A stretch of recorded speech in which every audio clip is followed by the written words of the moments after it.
Death, it's the one thing we all have in common, the one experience every single one of us is going to have. And yet, it's the biggest mystery there is. We've all felt it sting, right? Losing a grandparent, a parent, a friend. It's just this huge part of life that we kind of don't look at directly. So today, let's do that. Let's actually explore it. What do we really know about what happens in our final moment? And that right there brings us to the big question, doesn't it?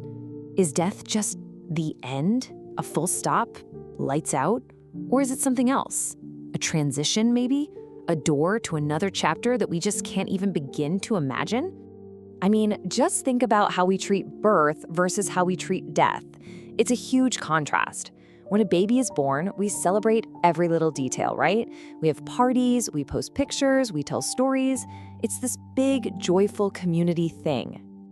But death? We get quiet. We whisper. We usually only talk about it when we absolutely have to, when we're right in the middle of grieving. But here's the thing. Death is just as certain as birth. So maybe, just maybe, we should talk about it, explore it while we still can. So that's what we're going to do. And we're going to start with what science can actually observe. Okay, so before we dive into the deep end of the mystery, let's ground ourselves in some science. What actually happens to the human body in those last few hours? This is the clinical, observable part of the process, the body shutting down. All right, so let's walk through this timeline together. Picture this. It's around 8:03 p.m. The process is beginning. The heart starts to fail, circulation slows way down. The skin, which was warm, starts to get pale and cool, especially in the hands and feet. And breathing, it can get really irregular. There's actually a name for it, Cheyne-Stokes breathing. It's like these bursts of breaths followed by these long, kind of unnerving pauses. But then, maybe an hour later, something pretty remarkable happens, right in the middle of all this physical decline. So many people who are dying report this incredible sense of peace, of just being ready. It's this feeling of being complete, of being comfortable. And it's amazing how often they seem to just hold on, like they're waiting for one last thing, for that one person to arrive or for that final phone call. Fast forward to 10:02 p.m. The end is really near now. It's this gradual slip into unconsciousness as the body gets ready to shut down for good. And then, the final breath. The heart stops. And just 1 minute later, at 10:03 p.m., that's it.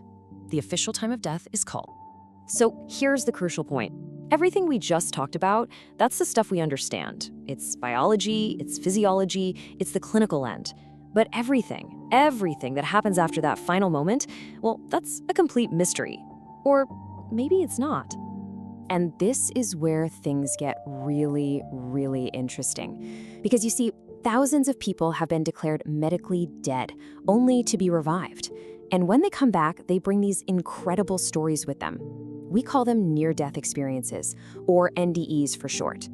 You know that old saying, right? My whole life flashed before my eyes. Well, it turns out that's not just a line from a movie. According to so many people who've had these experiences, it's a very, very real thing. But here's the amazing part, the twist you don't expect.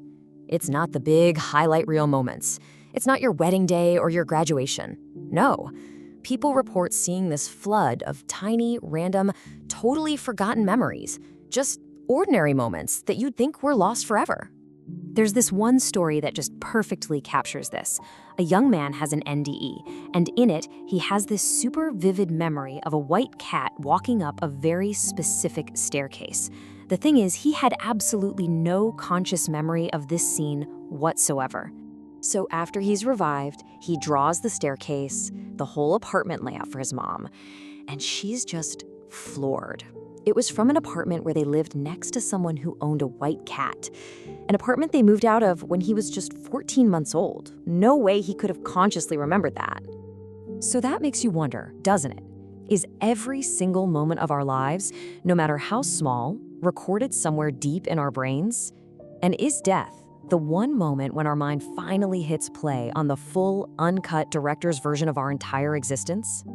Okay, let's talk about one of the biggest fears people have about death: dying alone. We come into this world alone, and so many of us are afraid we'll leave it the same way. But is that what people actually experience? Well, not according to these reports. it's actually the opposite. A huge number of people describe seeing relatives who've already passed on, a mother, a grandfather, a close friend, and they're just there, waiting for them. Sometimes they're there to guide them, and other times they're there to say, nope, not your time yet, and send them back. Whatever is going on, it seems to be a profoundly not lonely experience.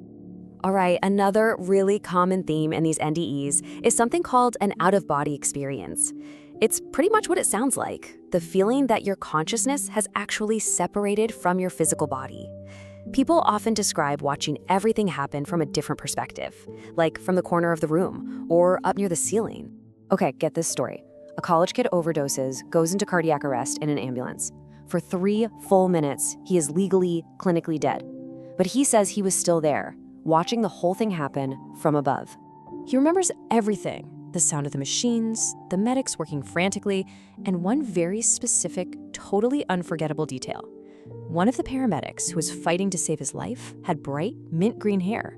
So later, after he's stable in the hospital, what's the first thing he does? He tracks down that paramedic. And yep, he finds him, mint green hair and everything. So how? How could he possibly have seen that detail while he was clinically dead on the floor of an ambulance? It just forces you to ask, what is consciousness and where is it? So these individual stories are just mind-blowing. But our relationship with death isn't just personal, it's also collective. It's something we've been trying to make sense of together, as a species, for as long as we've been human. And we do that through rituals. And I mean, this goes way, way back. The oldest meaningful burial site we've ever found is in the Kavza cave in Israel. It's 10,000 years old. People were buried with care, with special items as families. This need to remember and honor our dead is just so deeply wired into who we are. And that basic need shows up in so many different ways all over the world. Different cultures have built these incredible frameworks just to understand what might come next. You know, in Abrahamic faiths, there's often the idea of a final judgment, a heaven, a reunion with loved ones. In Hinduism, it's all about the cycle of rebirth, reincarnation. But for all the beauty in these rituals and beliefs, there's one thing that is absolutely universal: the pain of grief. That feeling of finality when you lose someone, it's just a brutal, gut-wrenching reality no matter what you believe comes after. So, after all this, what's the takeaway? If thinking about death is so hard, why even do it? Well, maybe the point isn't about the end. Maybe looking at the end gives us a whole new way to look at the here and now. Because confronting our own mortality teaches us some really powerful stuff. It screams at us that life is short and it is so precious, so we should live it, really live it. It reminds us to be kind because our legacy is just what people are going to say about us when we're gone. And once you've been through loss yourself, it gives you this incredible empathy to help others who are walking that same tough road. And hey, if you ever find yourself in that situation, sitting with a loved one in their final hours, here's the most important thing to remember. For them, it is so often a peaceful process. So just be there, sit with them, hold their hand, and talk. Talk about all the good stuff. The memories you share, their kids, the people they love. Because in the end, maybe the best way to face death isn't to get lost in the mystery of what comes next.